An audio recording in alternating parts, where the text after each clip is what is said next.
Folks, Zaide here. We are back with another episode of DramaQuest. At long last, we are back to our TLP history series. I'm sure some of you have been waiting for a while. I told you I was going to slow roll it because we're getting near the end, but this is episode 39, and we are here with Zerm from Resurgence to talk about the history of the Yelinak TLP server. Zerm, how's it going? I'm doing well. Thanks for having me. So, Zerm, you are the co-leader, right? The co-leader of Resurgence? Yeah, that is correct. Yep. Who is the other half? A good friend of mine, his name's Rayston. Rayston. How'd you guys meet? Player. We actually met initially playing EverQuest 2 together on the server Crushbone back in 2007, 2008.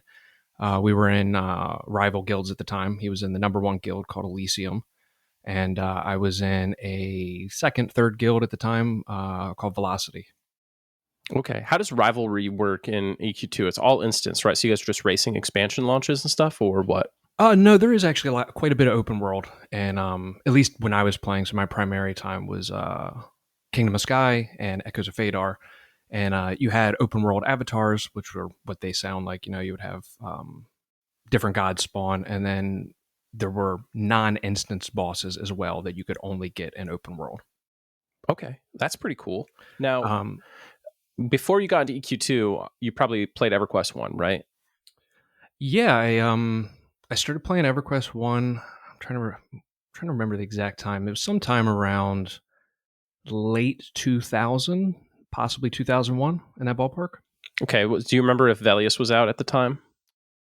I think Velius was out. Okay. Yeah. Okay. So you're still in that classic trilogy sweet spot, though. How was it? What'd you play first? My first character was a monk, and my dad is actually who got me into the game. And I used to kind of not make fun of him, but I used to not understand the game at all. And he used to play music in a cover band, and him and my mom went out one time, and I found his login information and just like logged in on a Friday night as fairly young at the time. And next thing I know, it was 2-3 a.m. and they're getting home, and I was just like completely sucked into the game. So did you play his character, or did you make your own character? I had actually made my own. I made an Ixar monk. Oh, baby. Yeah, well, I liked the lizard at the time. I still do. I mean, they were so cool. I remember I had the classic box, right? And for a long time, I couldn't convince my mom to buy me the Kunark box. And we would go to the store, and I would just see that big green Kunark box with that cool ass Ixar on it, and I was so jealous. And at the time, it was so hard. Like, travel back then was hard, right? So I wasn't even sure if I could see an Ixar in game until one day I was in Freeport and this Ixar monk ran past me, and I was like, "Oh my goodness, I can see them." I like camped out and tried to make one. I couldn't. I was like, "Okay, so I just you're allowed to see them." Yeah, back then the game was I think brutal's a great adjective for it. It was very unforgiving. Yeah, definitely. So how long did you play EQ for? And did you like end up getting your own account and everything, or did you mostly side saddle with your dad? I did. I leveled that character probably to 6 or 7 over the next week. And at that point, I was putting as much or more time in it than he was. And we ended up going out and just finding a really cheap desktop computer that we could afford at the time. And that's when I got my own account at the time. Do you remember what kind of computer it was? Like an HP? I don't know. I know his was a Dell. And the only thing I can remember is it was like an all-white case, like almost like a tannish case. And I want to say it was just like a Mod Podge computer. We bought it at some, Uncle John's computer shop in town. Right. Well, that's awesome. So when did you quit playing EQ1? Sometime after... So when EQ2 came out, we pretty much went right there. Okay. There was a couple times that I came back. I can distinctly remember playing in Omens with some old buddies that I, was playing with prior to World of Warcraft and EverQuest 2 launching.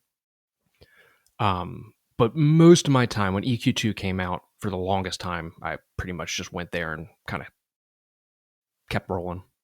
So you were a little bit older when EQ2 came out. Did that translate into like a more hardcore gameplay experience for you? Yeah, not at first. It started out a little slow. For anybody that played original EQ2, it was a pretty tiresome grind initially.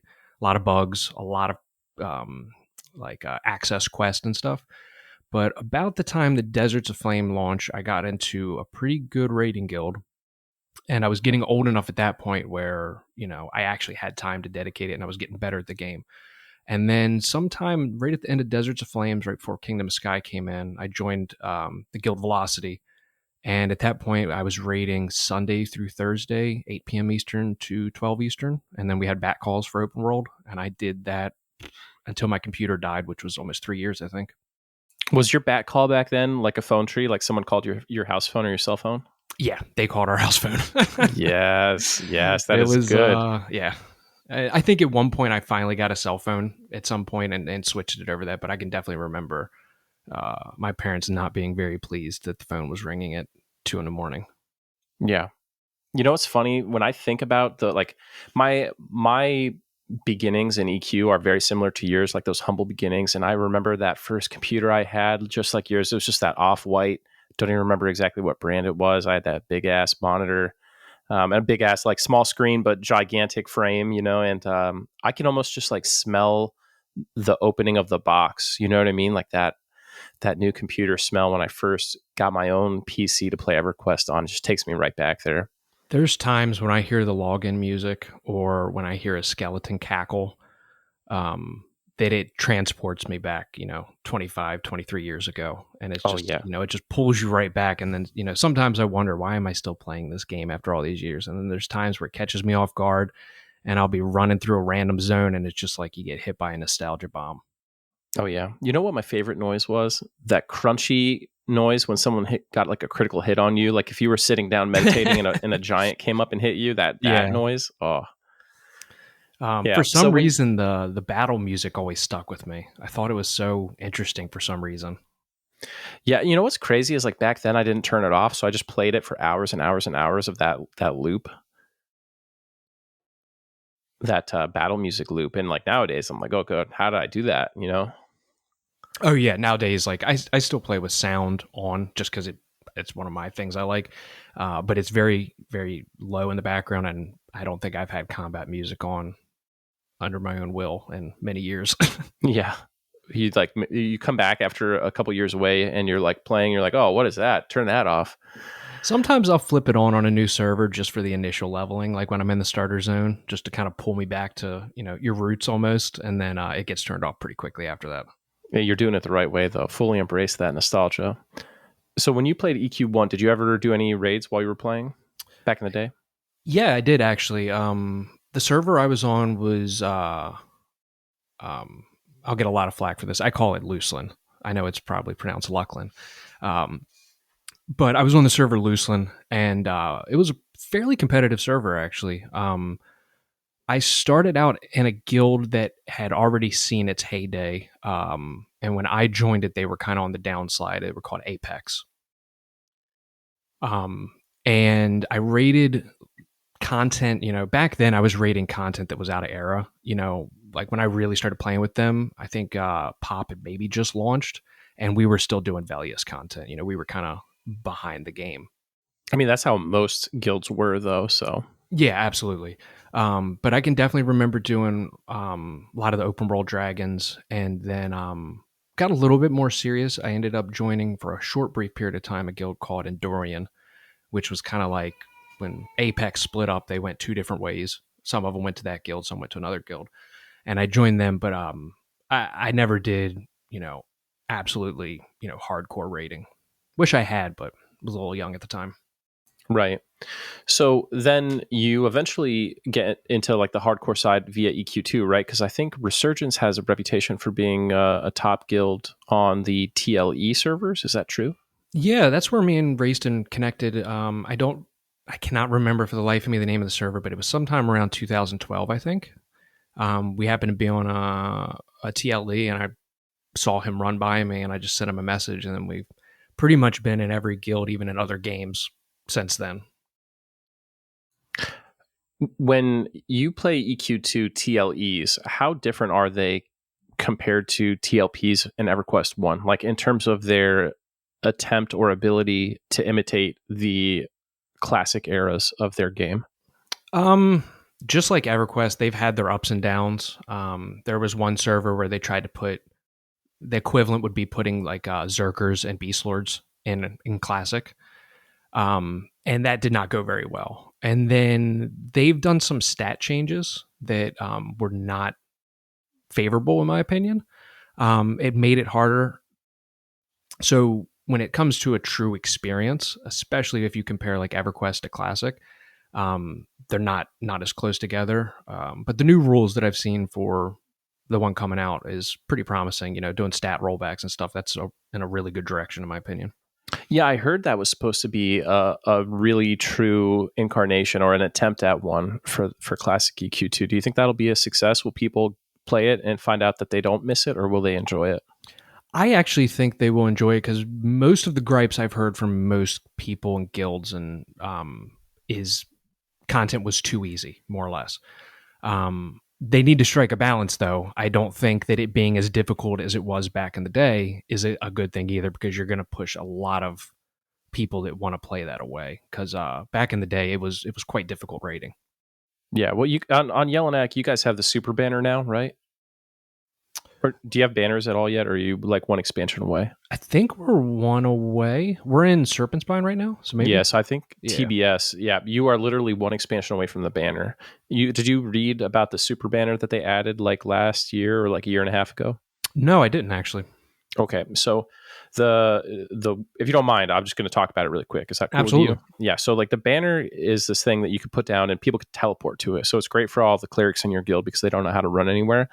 But also there are things called like special banner materials you can use so that when you plant the banner, it gives you special buffs. Normally not a big deal, but now they have the superior banner, which is an incredible level of buff, enough that it actually makes content quite trivial. So I think it's actually a really brilliant idea, and it was super impactful on Mischief for a lot of small guilds to stay together and keep the community pretty healthy.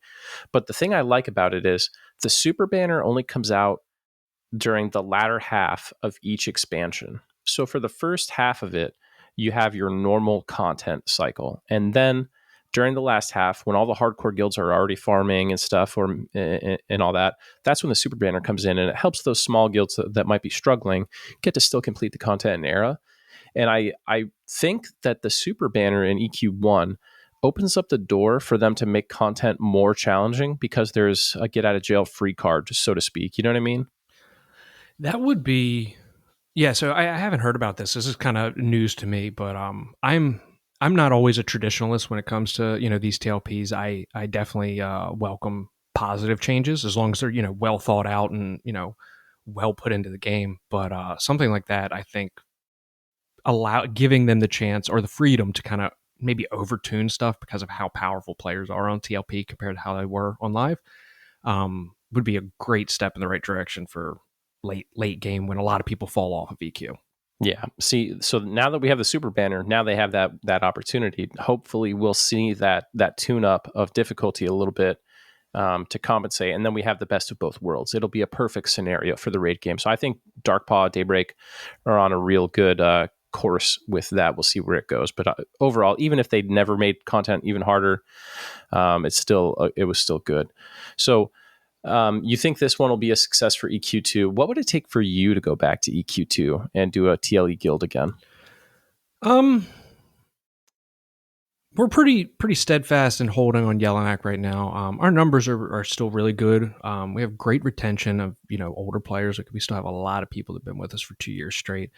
It would have to take something very dramatic, like this server just more or less falling apart to the point where there's almost next to nobody on it for me to go.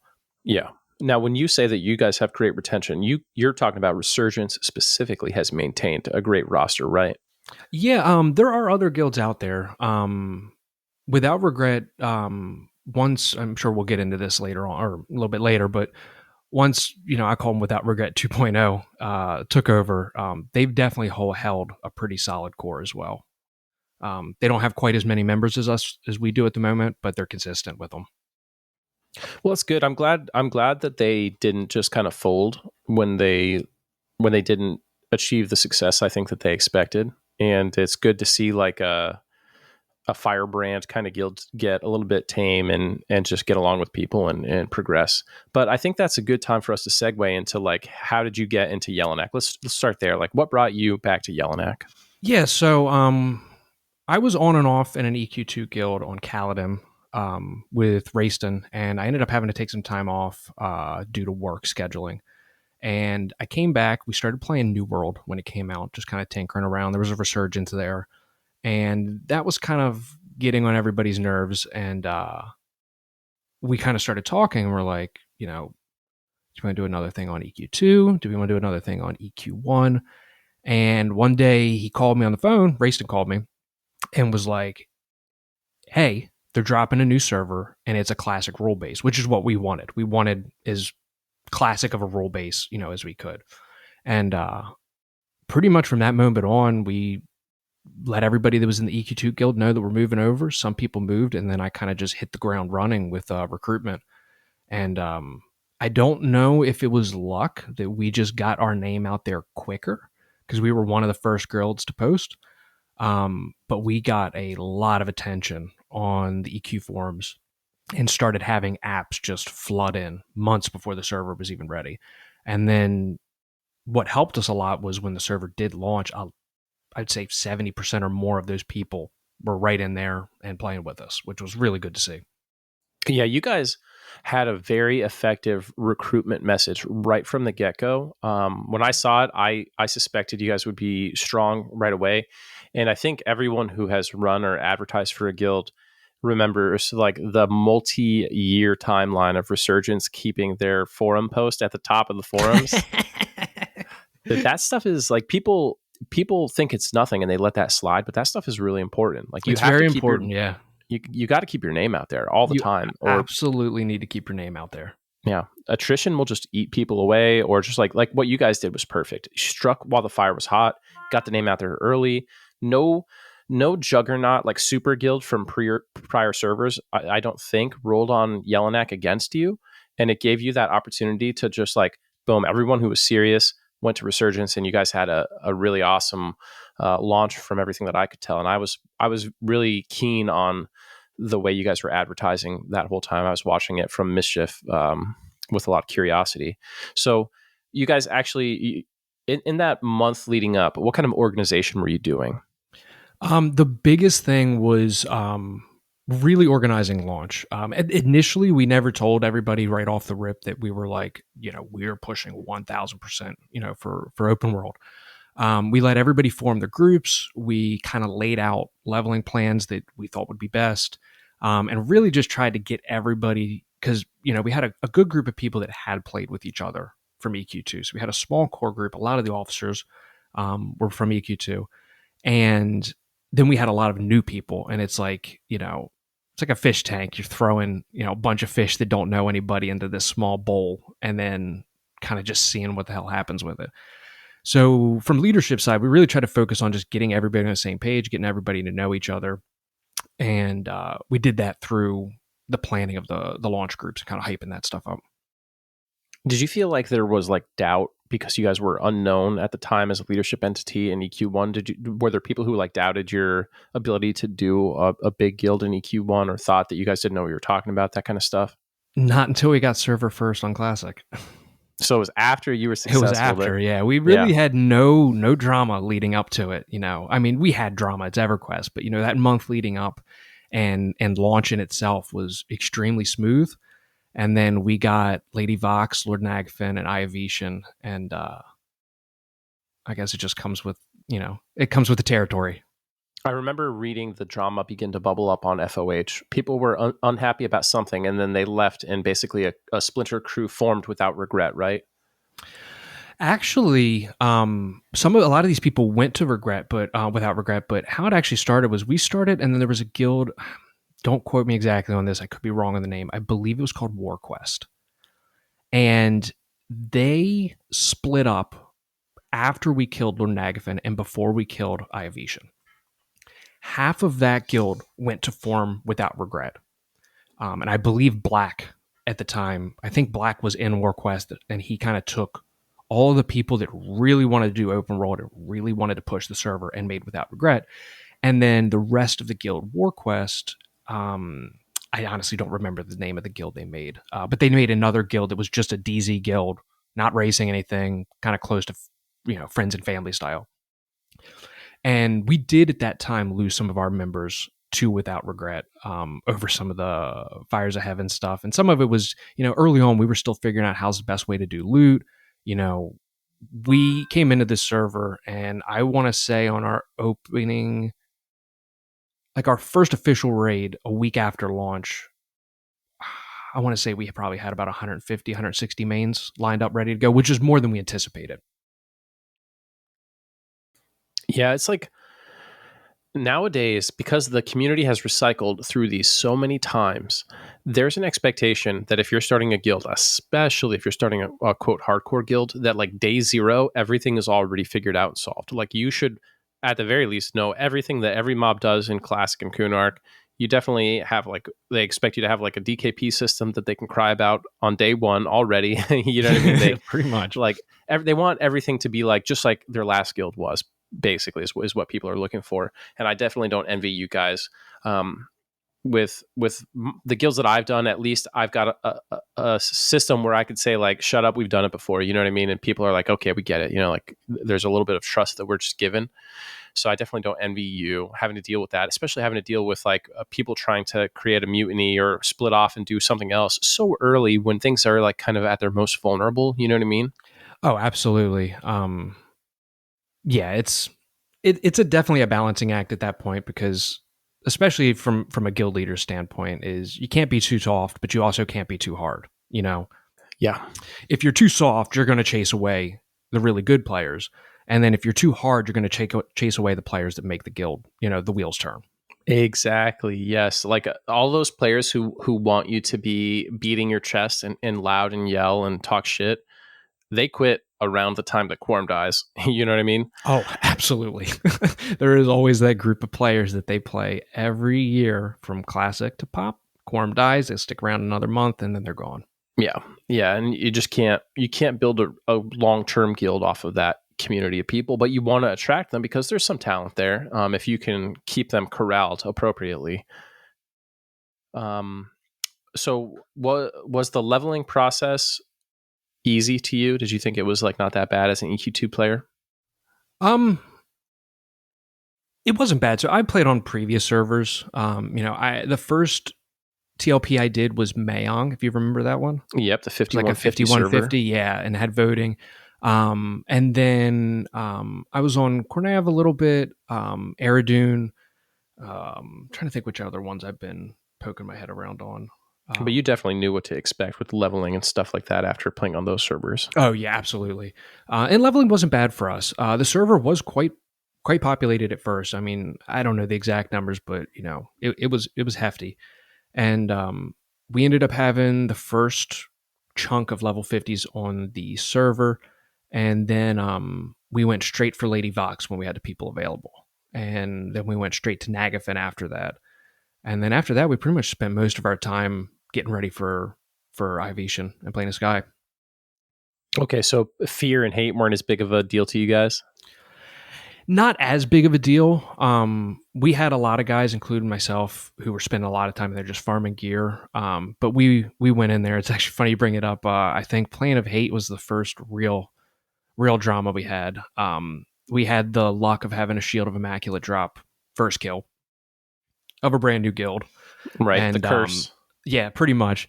And some people were definitely upset about it. We were smart enough that we put out before the server even launched that the first one is going to Guildbank, just to avoid it. We told everybody, if this drops, it is going to Guildbank, just to get this in the air now, so that if you want to leave, you can leave now and not in the middle of the raid. And we're not going to go back on our word.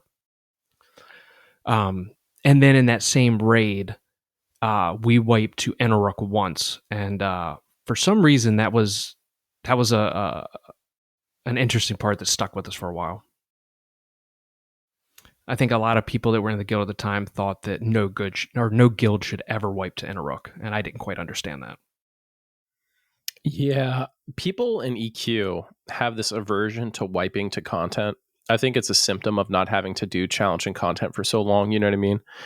That if you wipe, they handle it so poorly. It's insane. But I've always been of the opinion that if you go in and you crush everything totally clean on a server launch, where everyone started from zero and stuff, if you have done everything super clean, then that just means that you waited too long to raid, right? Like you should be doing server first kills when you're like, holy shit, we're about to wipe, and then you kill Oh, it, and you're like, absolutely, okay, yeah.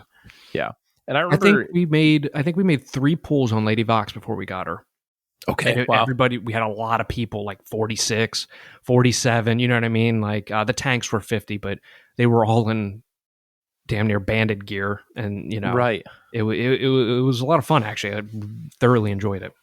yeah. And I mean, hey, MOTM dragons at 50 are not necessarily a joke, especially before you have that planar gear on your tanks. The planar gear makes a world of difference in those early days. Yeah. So you have your competitor guild form up against you, and how does the competition during Classic go? So we weren't pushing super crazy in Classic. We were really trying to just get everybody on the same page. We were getting the guild footing set, and it kind of started. What started the rivalry actually is I was browsing the EQ forum post, and I saw what that regrets post, and they had this thing in their heading that said, most open world kills on the server. And I knew it was total bullshit because I think WarQuest got one open world before they split up. And we had cleaned everything else out pretty much.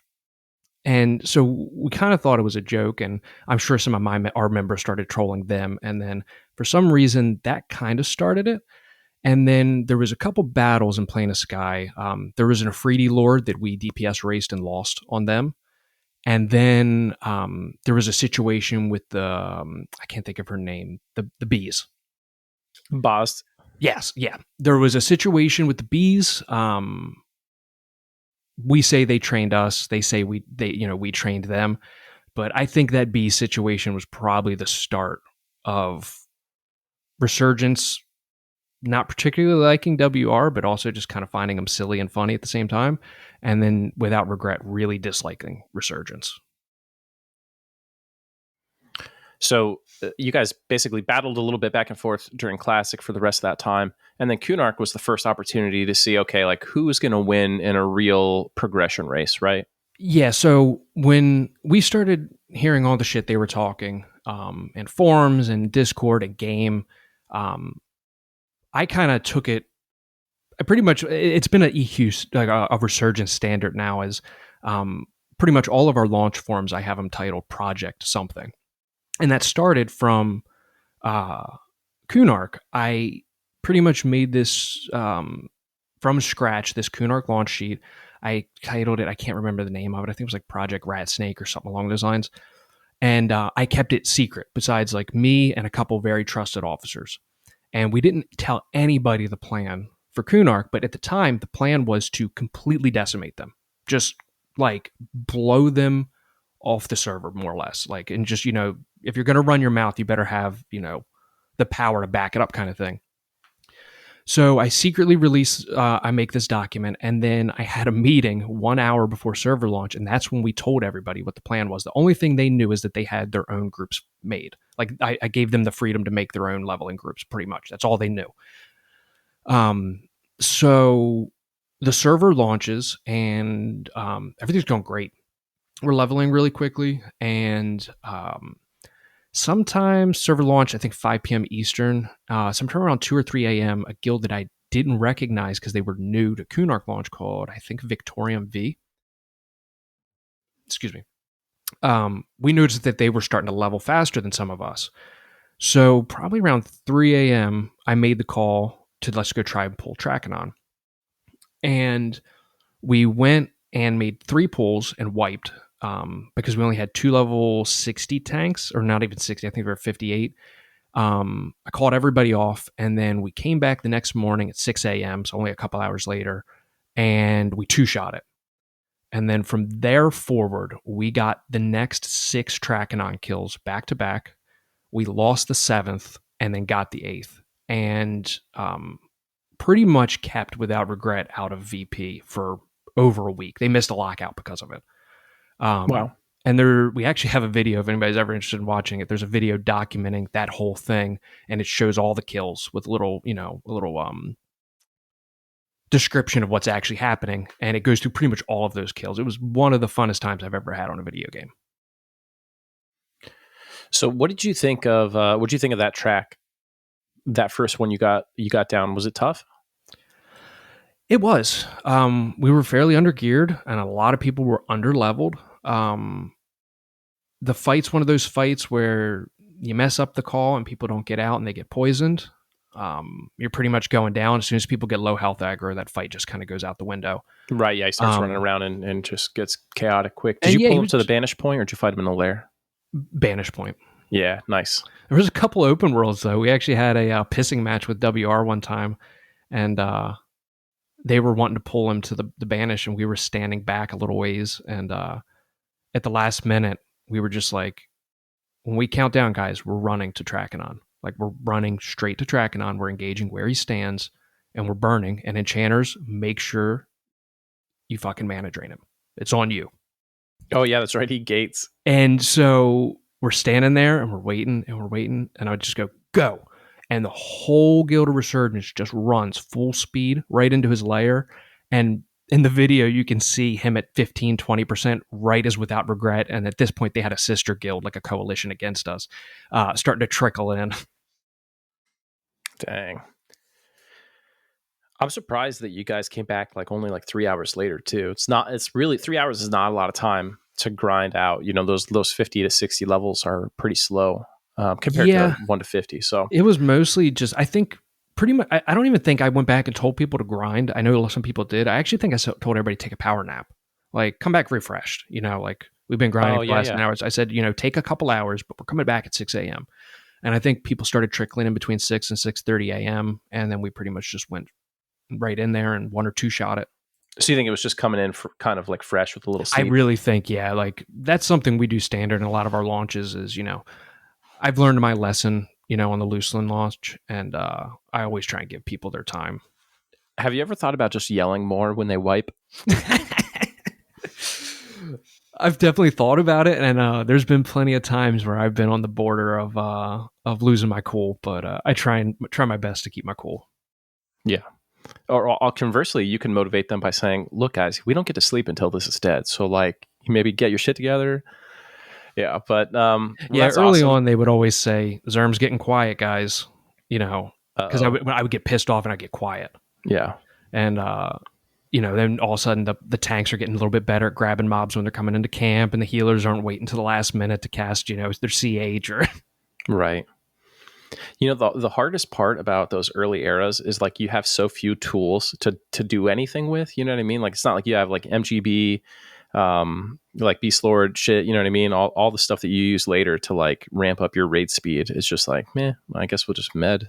One of the biggest things with early for me is wiping, because it's such a time. Even now, it's a very time consuming process to get reses out, especially in classic when we don't have click sticks. To get reses out and then remed and then rebuff and then remed again before we can even pull anything. Yeah. Yep. So throughout Kunark, was there a lot of open world drama, or did you guys pretty much lock it down? Kunark was hit and miss. So we 100% dominated the first part, because at the time I was just wanting to just show them that like I said before, if you're going to talk the talk, you need to be able to walk the walk as well. So we ended up losing quite a bit Faradars, mostly because they were spawning when our worst hours, hands down, is between 11 a.m. and 4 p.m. That's when we just have the least amount of people on. And then early morning, we had a lot of people. The Resurgence members tend to be employed. We had a decent early morning crew that would poke around, and then once dinner time rolled in, our numbers just skyrocketed. But we lost a couple Faradars. There is a great Faradar kill that is on that video that people can watch where... So at this point, Without Regret had formed with at least one other guild, possibly 2, a coalition against us, and they were European. So we were kind of screwed because the European guild had the numbers to do this on their own. So if anything spawned in their prime time... Which was your week period. which was our week period, Without Regret got scraps out of that. Anybody that was on Without Regret had the chance. I don't know what their rules was for loot, but they definitely got scraps from it. Right, and they got to claim the dub there every time.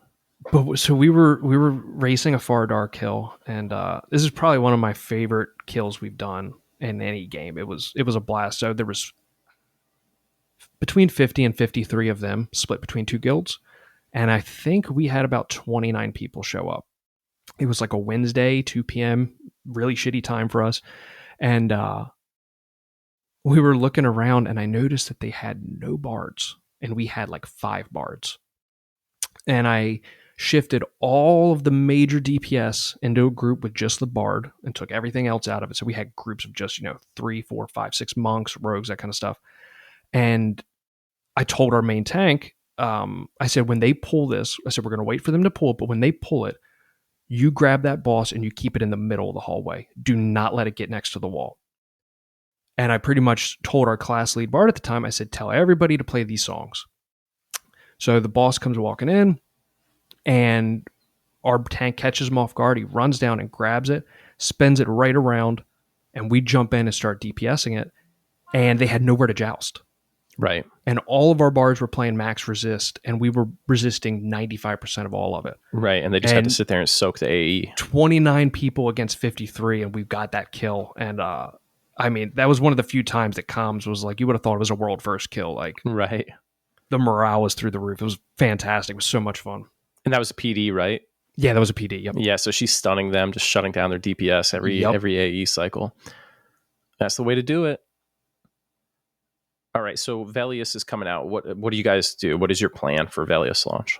At this point, we were kind of like, the rivalry for Without Regret was really, in my opinion, at its peak for launch Velius. At this point, a lot of their members were extremely pissed off about the Trachanon situation and a couple other things that had been going on.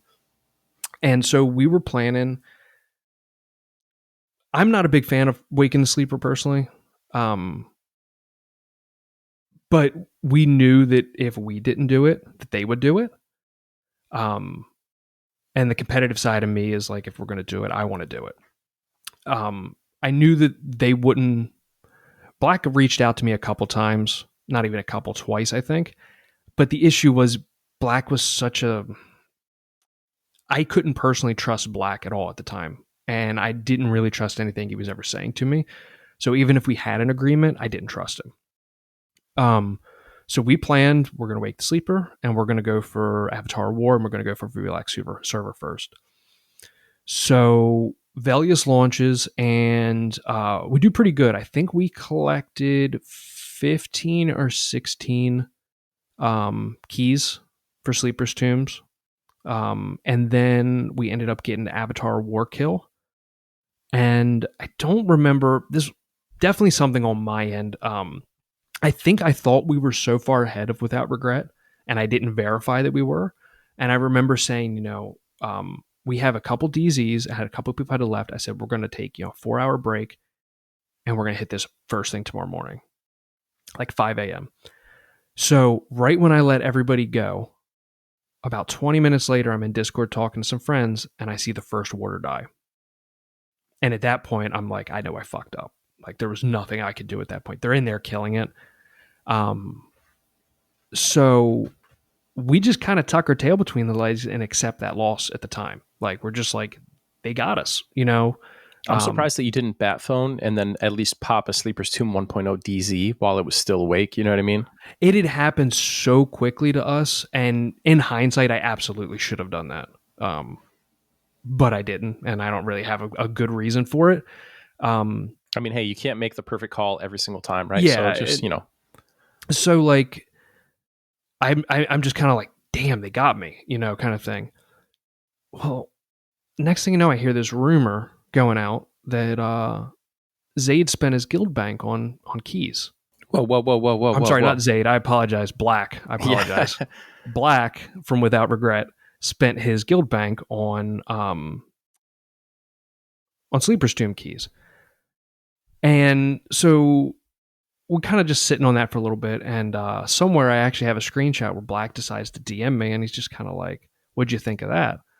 And I responded, I was something along the lines of, is the rumor true? And he says, "What rumor?" And I'm like, "You know the rumor I'm talking about." And he admits that he spent 160 chrono on buying Sleeper's Tombs key. So going forward, every time we did open world, I would always have everybody roll 160 when Without Regret was around. I bet that ate him up. So you said that he was a person that you didn't feel like you could trust. Can you talk to us about your relationship with the core like leadership of Without Regret at this time? Yeah, so one guy that I would say I was on decent terms with, and a lot of our members were on decent terms with, was a guy named Notorious at the time. I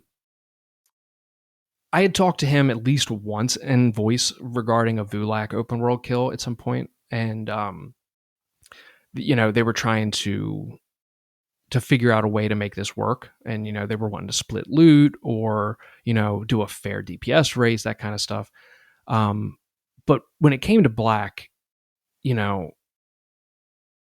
was very brazen about what he would say, especially in Discords, and that stuff floats around like pollen, in the community, especially if you know anybody or you have friends that are in other people's Discords and stuff. That kind of stuff just like floats around, and anything we would just that is always said in Discord is basically you may as well just have a megaphone or publish it on a Exactly. newspaper, right? It's just there. And he was pretty good about talking about that stuff in open channels. Next thing you know, I wake up in the morning and I have a DM of somebody just like, "LOL, look at this," kind of thing. And so we had a really good idea of how much they disliked us. And every time he did something, we had some. Best way I can explain it is unexplained mobs appearing on us when Without Regret was around, and it was always the same SK. And between me and you, I know who it was, but there's nothing I could do about it at the time. And we would bring that stuff up to him, and he would just outright deny it. And so that's kind of where the distrust was. They were always going back on their word about pretty much anything that was said. And I just kind of got to a point where it was just like, we're never going to trust them. We're going to play our game how we play it, and we'll let them play it how they play it. It's funny that you had that conversation where you're like talking to him about the trains and stuff like that, because it's like very much an early TLP mindset. Like it sounds like something that would happen in like 2011.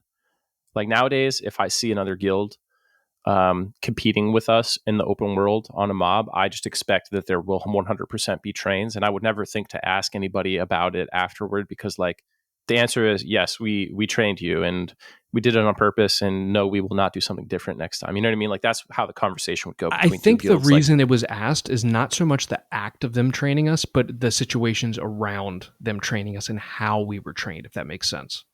Oh, I mean, they're just like far taunting mobs onto you, right? Yeah, exactly. More or less, yeah. I mean, yeah, dude. It's just like I could go on a whole rant about how I wish they would do more against that kind of behavior, but the reality is it's just what we're stuck with. You know what I mean? Absolutely. Yeah. Hopefully, this anti-cheat that they talked about in the roadmap is a real thing, and we'll see TLPs get cleaned up. But I mean, right now it's like going into Teak. People should know if you're going into Teak, it's going to be the fucking Wild West. Oh, it's gonna be crazy, and in a good way, in my opinion. I like that kind of crazy. Like I love competition. So I'm very excited to watch how Teak plays out. Yeah, it'll be fun. But yeah, it sucks. It sucks that kind of shit happens, and people will just lie to you about it or pretend they didn't know or blah blah. Blah blah blah blah blah. But in the end, you're winning, and they're asking to work out deals between the DPS races while also being shitty during the contested periods. So your incentive to work with them is like very low. They did not want to fight over Vulak at all. They were not fans of just poop socking Thylex, and or when Vulak spawned, just sitting at him waiting for somebody to go kill the last remaining, like to spawn him. You know what I mean? To kill whatever, whether it was Lord Vim or Lady Nev that was up. They never wanted to just sit and wait for that. They always wanted to do it. And there was a couple times. There was one time where we actually that this is referencing the meeting that Notorious had. He sent me a message like, "Hey, will you join our Discord?" And I was like, "I will not join your Discord." I said, "I will gladly join," and then like a third party Discord, like just like a freshly made one, and we're free to talk there. And none of the officers would join the voice except for Notorious. And he was pretty much just like, "How do you feel about splitting the loot?" And I was like, "Absolutely no way." And there's no way I would do it. First off, because one, there are direct competition. I'm not giving them any chance to have loot. Either we're going to win this loot fair and square and keep it for ourselves, or we're going to lose it fighting, and at least we gave it our all and tried. And it kind of just eventually at the end of the conversation, I told him, I said, we're just going to let this play out how it plays out. Can you really quick, so people understand, talk about the Vulak situation? Just assume that some of the listeners haven't done this and they haven't been in the Vulak Mexican standoff. So talk about that. All right. So for anybody who's unaware, when Thylex, which is the guy that pretty much lets you know that Vulak is available to spawn at this point, if there's any of his minor or smaller dragons still up in the zone, whether it's Lord Vim or Lady Nev or any of the other previous dragons up, they have to die, which then instantly spawns Vulak. So when we would find out that Thylex is up, and we would start logging on our Koth bots, and and getting the whole raid pulled in there, they if there's another one up, you either have to get in there quick enough and get it killed and then back to Vulak, or you're just going to have this standoff because no guild wants to go kill this mob because it's going to put them at a severe disadvantage for Vulak, because as soon as that mob dies, wherever it's at, Vulak's going to become instantly, attackable. And you're either A, halfway across the zone, or A and B, you're halfway across the zone and out of mana. Right. And all these dragons are rooted, right? Exactly, yeah. Except so you can't even Koi. pre-pull some of the dragons. Yeah, Koi's the only one. Yep. Yeah.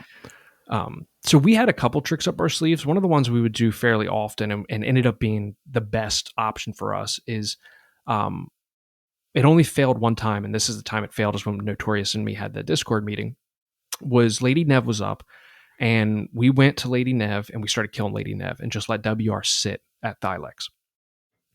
And we started killing Lady Nev, and then when Lady Nev got to like 5%, I started sending raiders back to Vulak.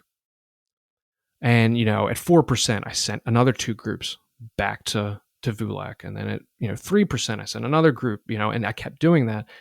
And what had happened was they had, I don't know if it was respawns. I don't think it was a mob we left up, because we were usually pretty good about, trying to cover our tracks and, not give them much to train us. But they ended up training some of our guys that were running back, and which caused us to wipe, and they ended up getting both of the dragons. And, it was one of those times where it was like, I got a little overzealous, and, I had to tuck my tail between my legs for a little while and, figure out what I did wrong and why I chose that. And then after that, we got much better at doing that strat, and we ended up using that strat for the rest of the server. And I don't think they got a single Vulak that we did a standoff on. Most of those Vulaks, when it was in that situation, was one dragon up and that's it. And Thylex was waiting to spawn Vulak. We 9 times out of 10 were able to kill that boss while they were sitting at Vulak and still beat them on the Vulak race. Were you guys usually the bigger guild? At that time, yes and no. They were quite strong at the time. We've always been probably the heaviest number guild on the server, hands down. But there were definitely some times where we were fairly evenly matched. Probably one of the biggest things that helped us is we had a ton of monks early on. I mean, a ton of monks. Yeah. Yeah, that inner flame, and then later focus, destructive force Epic, with speed Epic focus 1.0 and stuff just Yeah. so much damage, and monks are just untouchable for a while. Do you feel like just listening to the stories, it sounds like you guys kept evolving your TTPs, right? But it doesn't sound like they did. Do you feel like they were kind of stale in how they approached it? Like every situation was like, okay, we'll just train them? They stopped training after a while. By the time Loosland came out, we were definitely dominating them still, but they were kind of either already knowing they're going to quit, or somewhere between Velius and Loosland, they started having internal drama within themselves. And instead of them having a common enemy, which was us, they started having other enemies within their own guild. And I think that played a lot into it, to why they stopped training, and definitely was part of their issue, in my opinion. I think one thing is like doing the sleeper thing that they did was probably a net negative for the guild, because even though it's like a big win that they get to hang their hat on, it's also like for a lot of people, you get that win and you're like, okay, that's it, we got it. And they are able to walk off into the sunset happy that they got one on you. And it actually weakens your guild because of that. It's Yeah, like the we classic used to. situation where someone gets their final piece of love loot, their best in slot item. They don't log in until the next expansion, right? Yeah, absolutely. And I don't know if it was them getting the kill. We hassled them pretty hard about the chrono that they spent. We're usually, I always have a pretty big role in Resurgence. As you know, I say silence is strength is what I used to tell all the members. Don't talk in OC. If we're open world racing, don't respond. And most of the time I'd say you're free to say GG. If one of the two sides win, whether we win or whether they win, you guys can say GG. But I was always like, I don't want us to stoop to their level. I don't want you name calling and, bashing them for no reason. At least in open world chat. What you do in DMs, I have no fucking control over. I think that's a good policy. I think maturity goes a long way, and it's no surprise hearing this that your guild was the one that has been strong for the distance. You know what I mean? Going the distance. So you mentioned Lucklin, and how did it go there? Did you guys lose any Aten on Haraz? We lost very few, actually. Our only major loss was at my own hands. And so the server launches, or expansion launches, and we were pushing extremely hard. I would probably say our strongest expansion that we've ever had as Resurgence was either Lucelyn or Gates of Discord, where we were just very tight, great attendance. People were playing at their peak. We ended up so the guild did it. For anybody in our guild listening, they did fantastic on the keying for this. Everybody did their part great. We got into VT very early, and I was pushing my hardest to just do the fastest I could possibly do. Whether it beat another guild, I wanted to just do, like, I want to roll on this. And so we decided to do open world VT first, just in case other guilds would try and snag any of the mobs. And we get in there and everything's actually going really well. We're cruising through. And then sometime around 1 a.m., I made a huge lapse in judgment. And I mistakenly forgot to kill TVK. And I think the entire guild was so burned out, and people that knew that we should be killing that didn't register in their head. And then a lot of people just had never done this content before, so they didn't know. So I have everybody leave that west wing, and then I realized that the warders are up at Meniot and Hurrah. And it was just like, oh no, like, what did I do?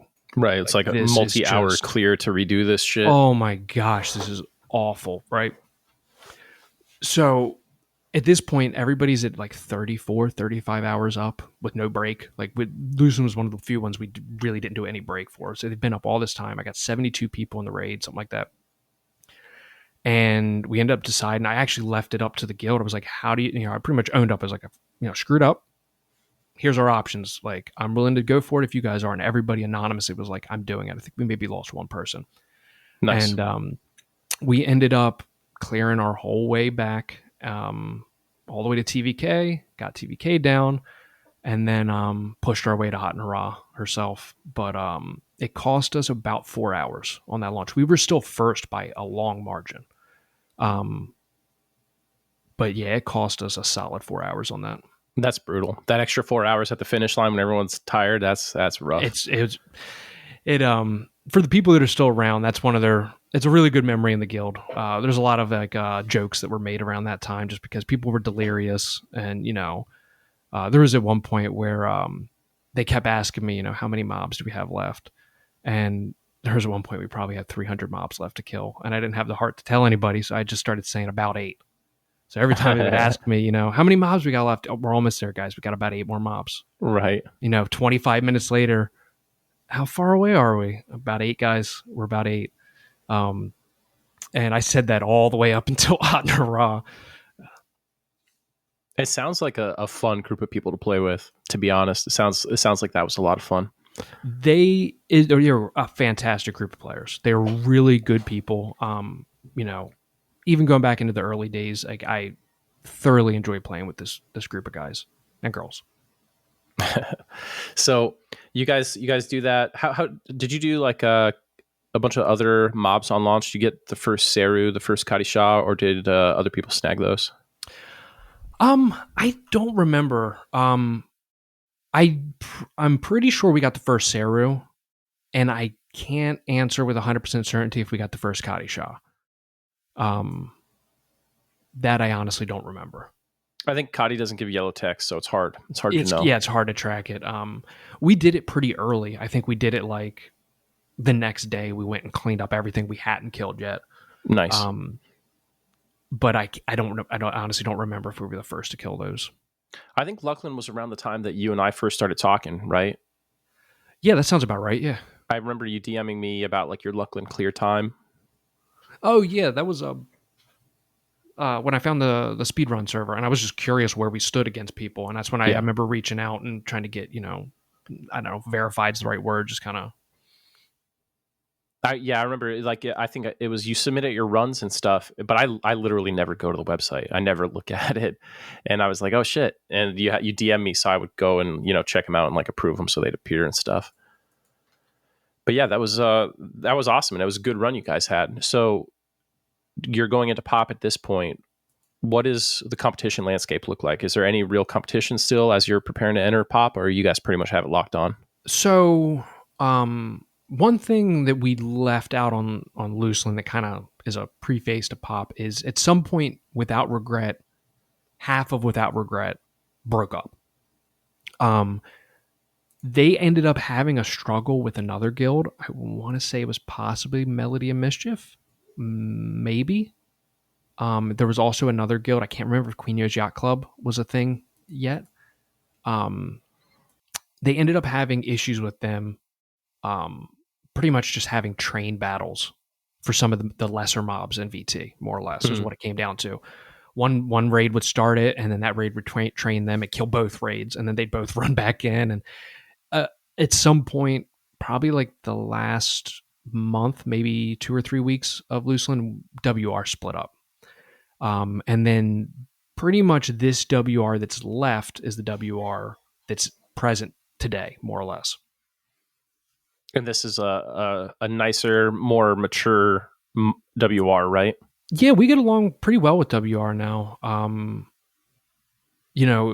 At the time, it was more like we kind of just gave back what they gave us, if that makes sense. Like whatever energy you give us, we're just going to kind of give it back. I'm never the kind of person that's like, I hold a grudge and hate you forever kind of thing.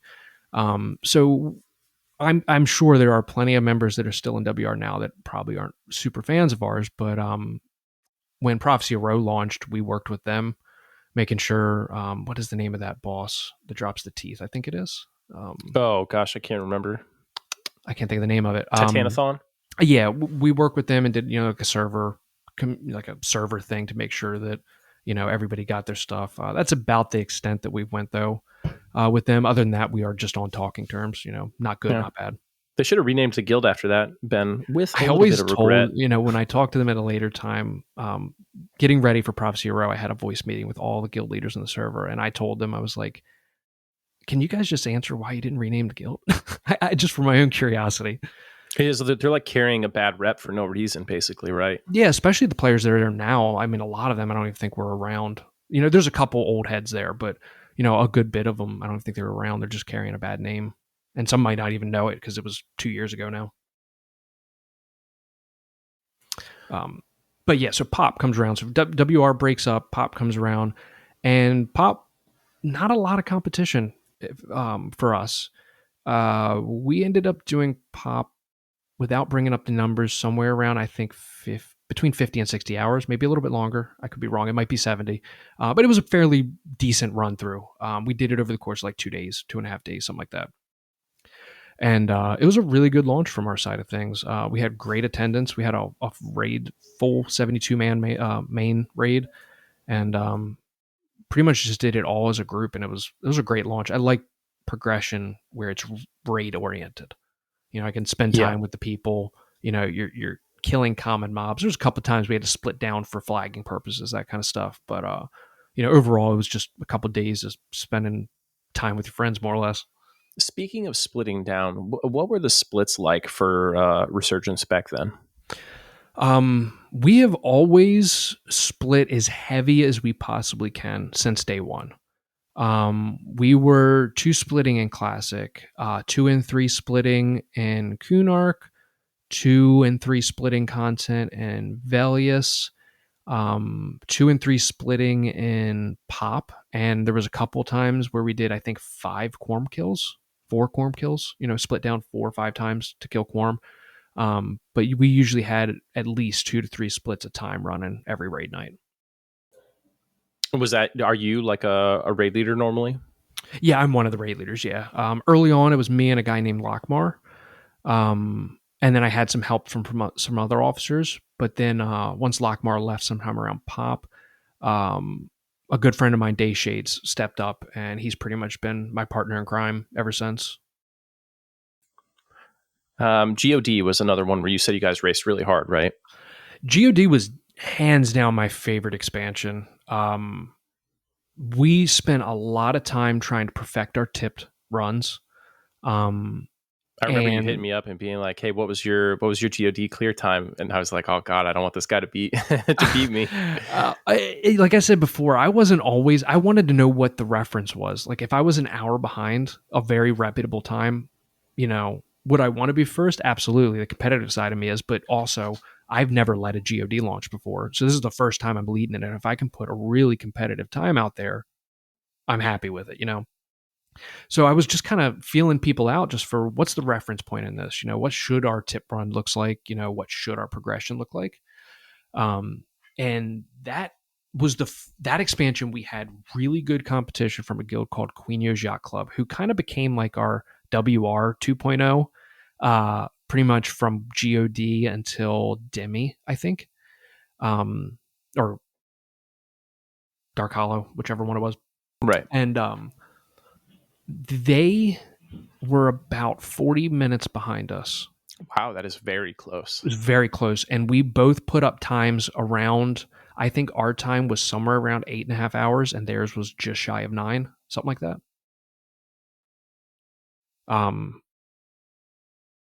So it was a really close race. And I think that's what made a lot of it fun is, at the first hour, 2 hours of the race, we didn't know where anybody else was really, other than just kind of referencing from when we were in open world. And then we transitioned to raiding, and then we finally saw one of their yellow techs go out, and we were like, oh shit, they just killed the same mob we did 9 minutes ago. And pretty much like the first yellow text was about 9 to 10 minutes apart, and then we ended up making up time while inside the raid. So they were better at getting to the raids in open world. We were better at getting through the raids once we were in there quicker, more or less. How much testing did you guys do?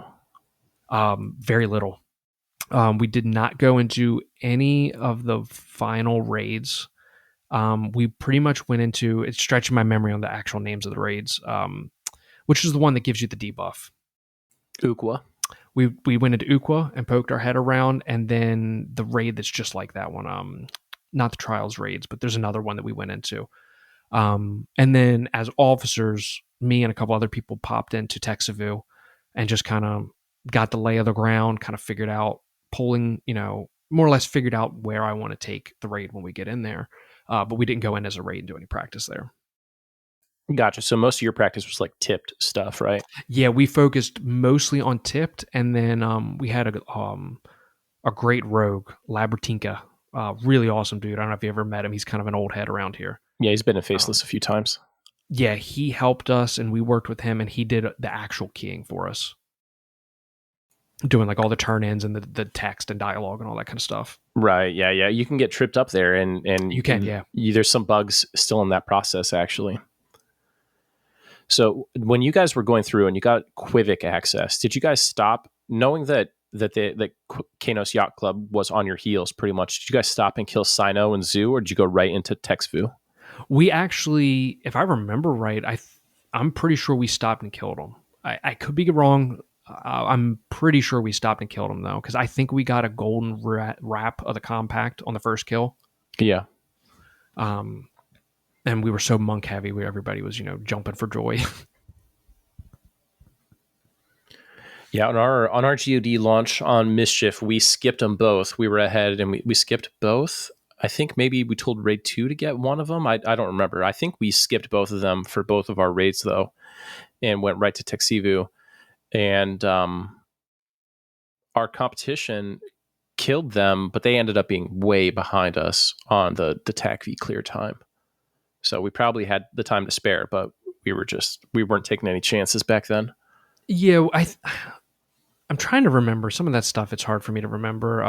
I do know that by the time we got to TextView and TACV, we had a noticeably larger lead than we had earlier on. I think by the time we entered TACV, we knew we were at a minimum 40 minutes ahead of them, like at a minimum. That feels like a safe cushion at that point, for sure. And that was, for me, that was, safe enough that if we wipe, it is not the end of it, but also had my adrenaline up enough to know, like, we got to play well, guys. We need to, keep our heads up and really play. Yeah.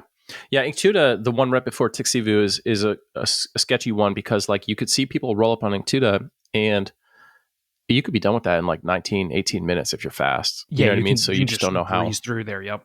Yeah, you don't know how big the gap is. But some guilds go in Inctuda and it's like a 2-hour process. They struggle.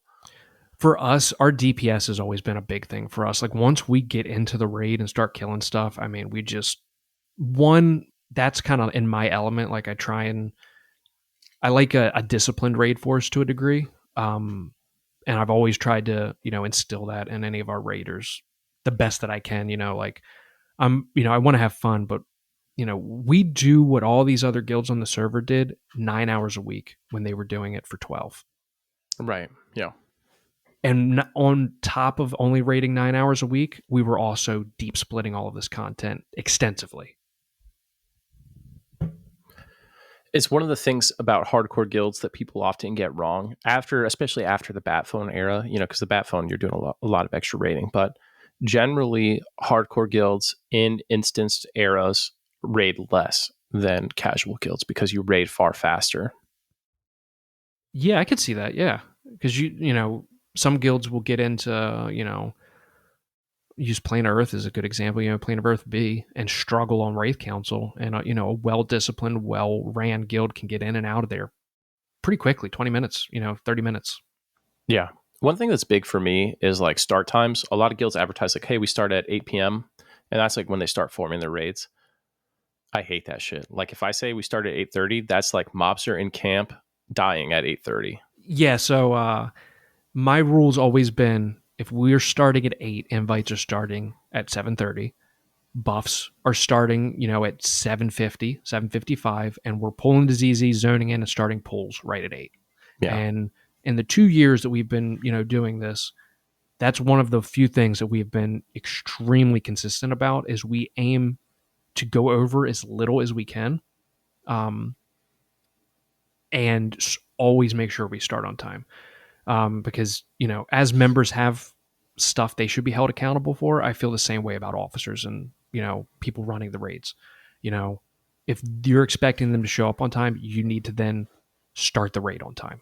Right. Yeah. People love that shit. They love consistency and the schedule being adhered to. A lot of guilds. It's surprising how many guilds just don't do that.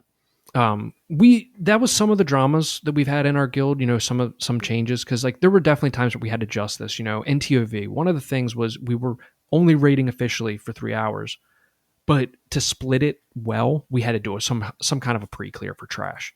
So what we ended up doing was we would do, no RA, but you earn DKP, and then RA starts at 8, which really seemed to appease people because we do a lot of stuff with RA. So that's like, people like their DKP, but they really care about their RA. Yeah, people. It's so funny because even when you divorce RA from having any weight or meaning, people still are like addicted to having that 99%, that 100% RA. We actually just had our last member at 100% from day one. miss a raid a couple Oh weeks ago. no. 100% from day one. Never missed even a tick.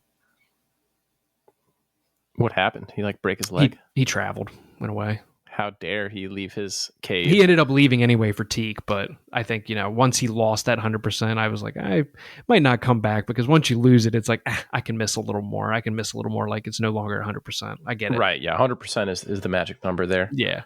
But we had up until Pop, I think we still had 7 people that had 100% AA. So that's over a year into the server. That's Or big. just around a year. So Yeah.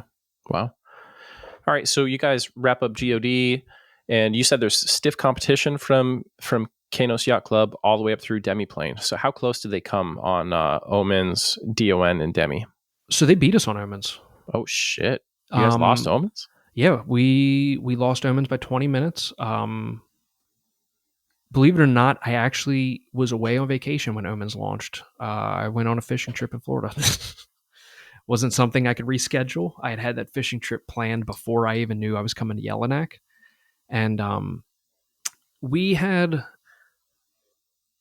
it was never one single point of failure that messed us up on Omens. It was a lot of things failing together. We had a lot of people having internet issues and power issues due to storms that were occurring. It was, right in the middle of springtime. And we just had, I wasn't there either. So we were down a raid leader and down, a co-leader there. Excuse me. And they had some trouble with Jelvin, and a little bit of trouble with OMM himself the first couple times they saw him. And again, we don't do much prep. So, I've always been like, some of this content, not Omens, was new, but, later content like, TSS, for example, was new. I kind of wanted to experience that. And I knew that there were other people in our guild that had made it past where they normally stop playing for a similar reason. So I wasn't always like, let's go to test. So usually our test would involve getting people like, so TSS is a good example. Our test just mostly involved us. These are where the quest people are. These are where you're going to be killing this. This is where you're going to be finding this item. All the group stuff, more or less. And then we felt confident enough as raid leaders that we could get them through the raids without them even knowing it. But so back to Omens, honestly, we just lost. We had some mistakes on our end that cost us. And how close was it? 20 minutes. It's pretty close, man. That must have. How was the morale in the guild? Was it hard to bounce back, or were people pretty resilient about it? They were surprisingly pretty resilient, actually. They gave it their all. People were playing well. Like I said, a lot of it was just us having issues with connectivity on some key players, and then some like lessons learned, I guess you could say, where when if I do this again, there's some things I'm going to fix, and I learned that with the Omens launch. So we got some good stuff out of it. But to answer your question, no, morale was hurt for a day or two, and then we were 3 and 4 splitting OMM, and people were just being showered with loot, and they forgot about it. Yeah. Did you reach out to the leadership of the yacht club and congratulate them? So I wasn't on. I believe I added them potentially in the EQ Discord, I want to say, or I saw one of them say something, and I gave them like an ad, like a congratulations kind of thing. I do believe one of our officers reached out though, and said congrats, because honestly, well done. You know what I mean? Like it was a competitive time. They 100% bested us. The least we can do is acknowledge that. Yeah. Yeah, it's good that you could have that kind of competitive relationship that isn't like toxic. It's hard. It's hard to do that in EQ. Omens was a pretty good expansion for us, though. We had really good raid attendance, and once Lucian was done, a lot of the drama kind of fell off. Probably GOD was the last real wave of drama for us, particularly. QIC was funny. They were just talking a lot of shit in the EQ Discord. It was really funny to me. Just like pretty much just like telling us we're going to lose. So that made GOD a great expansion for us when we ended up winning it. But by the time we got to Omens, they were kind of quiet. And, they just kind of snuck right up behind us and caught us with our pants down. Yeah. Well, they learned the secret recipe, right? Don't like motivate your competition to go harder than they were going to go. Yeah, seriously. Like they definitely sparked a flame in me for GOD more than I had originally. Yeah, that's the problem with talking shit. Now here's the $1,000,000 question: if you hadn't been on the fishing trip, does Resurgence win? Oh man. There's something there is something magical about leadership being present, even if they aren't necessarily calling the shots in the raid. There's something about having the guy in the seat, you know what I mean, that does make a difference. I don't know. I will say, coming up to this, I usually owned most of the launches. Whether I always would raid lead stuff, like if we were two splitting, I always had a raid that I led. But there was a lot of times if we were family raiding that I would sit back a little and let either other people get experience or just let other people run the raid. Um, I honestly, it'd be very difficult for me to answer that question. Part of the reason is because the guys that ran this did a hell of a job. They didn't, a lot of the mistakes were not on them specifically. And, they were kind of dealing with a shit sandwich more or less. And, it was the only thing they had to eat and they were just dealing with it. I can't say definitively if I was there though, if things would have been completely different, especially considering some of it dealt with real life stuff like comms and power outages and stuff. Right. Yeah. Those are all big factors that you just have to deal with it. Right. Yeah. I don't know if you've ever heard, there's like a meme sort of, at least in our little circle, that right before server launch or right before an expansion launch, there's a lot of moms who suddenly get sick and go to the hospital. That's pretty funny. I have not actually heard that one. a lot of floods and hurricane warnings suddenly, Yep. I feel like people just feel the pressure and they back down. It's kind of true. We don't get hit too hard with it. Us, it's usually new servers launching is when we feel that the most. Yeah, people like all in when it's time to talk about it, but when it's time to be about it. Yeah, I'm gonna, I got into this. I'm gonna try this for a couple days, but I'm not going anywhere. I just leveled 3 characters, 70. I'm not going anywhere. And then 2-3 days later, you get a message. I'm just not feeling it. I'm going to Teak or whatever, Oakwind at the time. Yeah. So then you guys, coming off that loss, you go to DON. Did you win DON? Yeah, we did. It was great expansion. I think I sent you the time into DM at some point. I don't remember exactly. It was under 5 hours, I think, though. Or maybe right around 5 or 6 hours. Pretty quick. I could be a little off on the time, but it was quick though, yeah. And Without Regret was actually our competition for that one. They were right behind us. That's good. That's good to see him back. They ended up getting to what's the name of the last guy? Having a brain fart. Like you guys did it in 4 hours and change. So okay, yeah. You're DM to me. I'm trying to remember the last guy's name. I don't know, I'm brain farting. Vishimtar? Yeah, Vish. We got in there and 2-shot Vish. And Without Regret got in right behind us to Vish, but I don't know if they had trouble or not, but it took them a while to see a yellow text come out. But they made it to him with us very quickly. They're right behind us. Vishimtar is actually the first challenging fight in all of EverQuest, I think, on TLP. I would agree with you, yeah. When it comes to mechanics, right. I've always said Wraith Council is difficult just because you're dealing with so many people that have to do things right. You're kind of relying on people. When it comes to actual mechanics, I 100% agree that Vish is the first real one. Yeah, and it's just one of those fights where it can suddenly go sideways really bad. You know what I mean? Oh, it does not take much at all. You miss one egg, because people weren't paying attention, or you didn't see it spawn, and it goes sideways quick. So you guys win that. DON's kind of a meh expansion, a little bit boring, right? Not a lot there. And then you go into DODH. How's that race? So DODH was probably the next time that the server was really populated and really felt, really full and alive. We definitely lost a lot of population, it felt like, in DON. And it was nice to see them all come back. And that was a really good launch. We didn't do much practice ahead of time. Mostly went and visited, did some tours of the zones, showing where people need to get these items for this mission, these items for that mission. When it came down to raiding, it was very smooth on our front. We had great attendance. I don't remember how far we beat the competition, but we had server first, and it was a pretty fairly quick time. At that point I wasn't really counting the hours when we got to DODH though. I'm sure I could find the yellow text and get an actual time frame of what it was. Right. What did you think of Demiplane? Was that your first time rating it?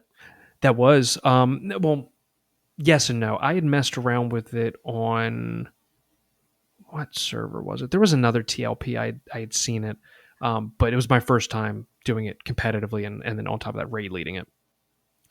I liked it a lot the first couple times, but it was a zone that I quickly became very bored of, mostly because of Performer and Sisters.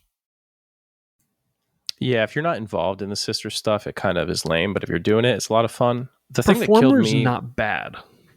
I love performers. I love racing the waves and stuff. Once you get it down too much, you have to like jump in that trap and pull the og mobs up from the basement and stuff. But Demiplane is what killed my boxing. I used to bring a few boxes on raids, and I was like, dude, fuck doing all these blockers.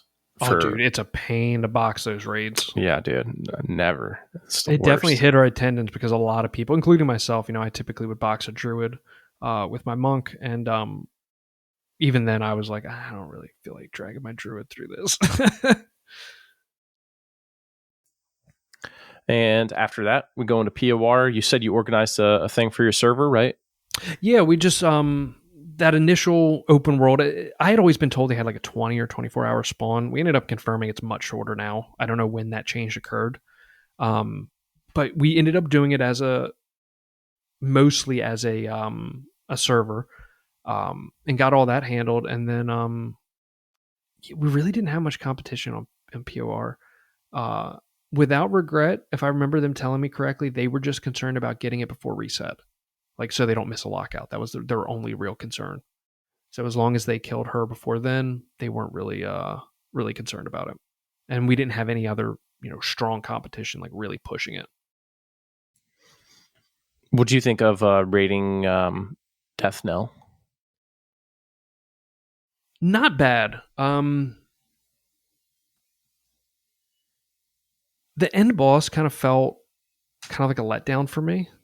I feel like how well geared people are on TLPs kind of takes away from that zone a little bit. Yeah. I mean, especially since you're still getting Last Bloods and, there's not a huge number of upgrades outside of the circle clickies. The 70 slog is real, man.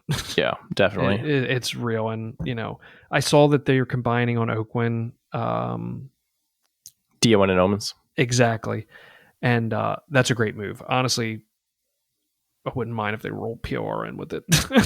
Just Dude, to help get through there. No one would complain. Or not POR, I mean DODH or something. Roll it a little more tighter. Or drop POR with DODH or something, since we were still doing Demiplane while we're doing Death Knell. So yeah, just make it a two expansions for the 70s era would be fine, I think, for most people. I think it would. Did you guys bat phone Theater of Blood bosses? Early on we did. After that, we were a lot of the times we had groups that were doing it nonstop, but as like an official guild, we weren't bat phoning after a while. No competition for those. Not much, honestly. There were some people would sneak in the weird hours of the night and grab them. And then there were some times where later in the expansion we were doing pretty good on loot, and people just kind of not have the interest to do it. And guilds would snatch stuff, but the first month though, we were in there a lot. So talk to me about your TSS launch. This is your most recent one, right? Yeah, we're actively on TSS right now. How long ago did it pop? Let me see. Let me check the calendar real quick. I think it was March 21st or March 28th. Oh, so it's like fresh. It's pretty fresh, yeah. Nice. You're still pretty sure it was the honeymoon period. We like it. We're just getting in now. We're finally getting our flag situated, and we've just starting to split everything deeper. Our numbers are not what they used to be. Obviously, it's pretty late in the server. We're still fielding though north of 50 mains on a good night, and then that's not including boxes. So we started about 3 weeks ago splitting Ashgate East and West. FC1 we're splitting, and then we're deep splitting Harrell. And then this week is our first time going in to try and split FC2. So you haven't split like Beltron or anything yet? No, we haven't. Yeah. But how long was that launch for you guys? Do you guys like do like an overnighter, or did you take a couple days? So we had actually some trouble on that launch. Some stuff was just because I'd never done it before. There was just some nuances that I wasn't 100% aware of. Um, but we did the first night. Our goal was to have the Ashen Gate side of factions knocked out. Um, and kind of like Omens, there's a lot of lessons I learned on TSS where if I did it a second time, I could shave literally 24 hours off our launch, knowing what I know now. But it was long, but not super long. I think, if I remember right, we officially called it on Saturday because we had messed up and our puller didn't have the flag from what is the name of that boss in the steppes, maybe? No. What's the other zone? Blackrock. There's the dragon boss that has the crystals. And it's got the mechanical spider in the beginning. For some reason I can't even remember. Verglid's End. That's it. Verglid, yeah. We messed up, I think, or we had a bug or something, and the stuff did not update for our puller, and we were locked out. And then so I ended up getting with another guild and was like, "Hey, can we buy a spot in your raid?" So we rushed and got another person, fully flagged, fully everything, and bought a spot in their raid. Got through. They did the raid flawless, and it still didn't update for him on the last. I remember hearing about this. Yeah. You guys got really screwed. So the first one I think was my mistake because I think people died and then didn't get the flag because they were dead. But the second one though was 100% on Daybreak or some other thing because he was there and made sure that he got all of the updates. He was on the last step of the update, which was to kill Verglid. They killed Verglid. He never died. He was there doing damage, and it just did not update. That is weird. So we ended up having to wait an entire lockout for Lothar, which really screwed us. So we did Beltron like within Friday night, I think. Friday night or Saturday, sometime during Saturday, and then couldn't do Lothar until the next Wednesday. You had to go the whole lockout cycle. Had to go and then the next time it just worked flawlessly the first time? The next time we went in, Verglid just worked, and we made sure to get a bunch of boxes in and make sure that everybody was getting their flags for it, and we made sure the pullers and everything were there, and we got everything worked well that time, and we did nothing different than what the guild that helped us with our other flagger did. I don't know why that one didn't work and this one did. I couldn't tell you. But yes, it's not a small amount of rating after Verglid either. Like you guys still had a lot of shit to do once you got it. So we ended up breezing through all the other stuff fairly quickly, and then I think we did no practice on Lothar at all, 0, and I think we 4-shot it on the same night that we went in there, and I was happy with that. That's a pretty volatile fight where things can go haywire really quickly. Oh, dude, the number of times I've seen half the raid just instantly die on Lothar is insane. It's so funny. All those boxes who don't, or like the tank, it just doesn't move in time, and tank and moves the beam either the wrong direction or doesn't move quick enough, or people, it can go haywire so quickly. Yeah. But we kind of got in there. We figured out where our flaws was in the first 2 or 3 pulls, and then I think it was the 4th pull, might have even been the third or 4th pull. We got in there, and it just fell over, and that was the end of the expansion. It wasn't our best, wasn't our cleanest, but it was a lot of fun. Yeah, I love TSS. I think TSS as an expansion, not just the raids, but everything about it is kind of like a love letter to classic EQ. So we didn't have people pop any pots, like the double faction pots. Right. My only major complaint with TSS is having to do all the Ashen Gate quests twice to get the faction required. I really wish they would have set it up so you just got to go through it once. Or do like a different style repeatable. But to have to go in there and do it twice, it was just like, ooh, the first time going through was fun, and then the second time is kind of a little bit of a slog. There's a bunch of like weird, like little hidden quests in there that you can also do, but I think even if you did every single one, it still doesn't add up to enough. Yeah, we ended up having to do, with no potions and no server modifications, from Daybreak, 2 full runs of Ashen Gate quest and then 1 additional quest. Yeah, but we ended up doing 2 open world quests that made up for that, though. So we didn't have to do the 5th or 9th quest. You do that one where you like go look at the scale as a big raid or some exactly, shit? Yeah. First thing, server launch, we ran as a raid and killed the mobs and got that one done, and then ran as a raid and looked at the scale. And then we poured it out or throned out, and then immediately started going into groups. Yeah, that makes sense. And that helped because that knocked out doing the first mission again. Yeah. Well, that sounds good. And what are your plans for the Buried Sea? Not 100% sure at the moment. Well, we're obviously planning for it, but we're probably going to do something similar to TSS. Launches are, it's going to be kind of getting into summer, and it's, with a smaller player pool, sometimes the launches tend to get a little bit more difficult because if a lot of people can't attend them, that kind of dictates what you're doing, more or less. Right. So if I send out, usually about a month ahead of time, I'll send out, a Google form, and it's like, hey, are you available these days and these times? If you're not, please also add when you're available. And then, any other information I need from them.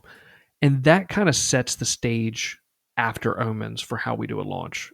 Because after Omens is when the server noticed its biggest drop in players. And we got a little bit back, like I said before, in DODH, but it still was nothing like it was for GOD and POP and stuff. And we have never been a big server as it is. Early on, we were quite populated. If I had to guess, maybe around 2,000 players. But honestly, now I bet we're less than 500. Wow. Yeah, it's a tight-knit community at this point. It is, yeah. Yeah, it is. So TBS, I know you're not asking for my advice here, but if I had one piece of advice for you, it's always welcome. Form your groups into like pre-mades for TBS launch. TBS, if you don't already know this, there's one raid zone, and to get to it, you have to do, I think, 9 quests. They're all group missions, and every single person who zones in must do them. So what we did was we formed pre-mades, and we said, hey, you'll get DKP on test for going and completing this. Send us screenshots showing that you completed your practice run of the quest line. And that way you still get to keep your thing where people don't see the raids beforehand, so you don't have to ruin the experience for them. But you'll save yourself a lot of headaches if you get these people to do at least one run through, so they're a little bit familiar with it. Yeah, that's usually not I appreciate the advice, because that's not a hard one for us. We got a lot of pushback in the past. A lot of people weren't a big fan of doing testing on raid nights. And then, so we would do testing on off nights. But one thing we've never really had a big issue with is players on their off nights. If we tell them ahead of time, like, hey, you guys need to do this. It's exactly like doing the tipped thing, except it's a little bit longer. Yeah. They're usually pretty good about doing that stuff. Yeah, I love TBS. One of my favorites. I think Solteris, the raid there is really fun, and I loved the launch rush of doing all those group quests, being like so precise and exact and stuff. So that was great. I do like launches like that. I'm excited for you. I'm half tempted to go to Oakwind and do the GOD launch with FTE, and I would love to like jump in and do TBS launch with you guys just to relive those launch experiences. You're always welcome. And I don't blame you at all for going back to GOD, because I love that expansion. Oh yeah, it's just GOD's so a banger, good, dude. It's Tacti, just, come on, man. There's like 5 trash mobs. Chef's kiss. Just great. Race car is not my favorite. Yeah, no, that was meh. But the rest.